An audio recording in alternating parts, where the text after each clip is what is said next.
Hello guys, स्वागत छ मेरो नयाँ भ्लगमा।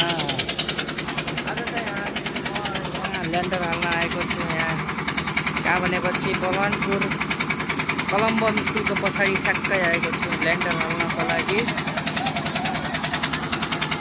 यहाँ हेर्न सक्नुहुन्छ सिमेन्ट त सक्यो, तर यहाँ आधा भएको छ, सकेको छैन।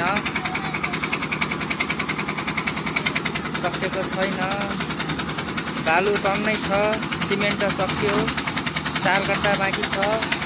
तर के भन्छन्, सिमेन्ट सक्यो के बाँकी छ, आधा पुरै छ।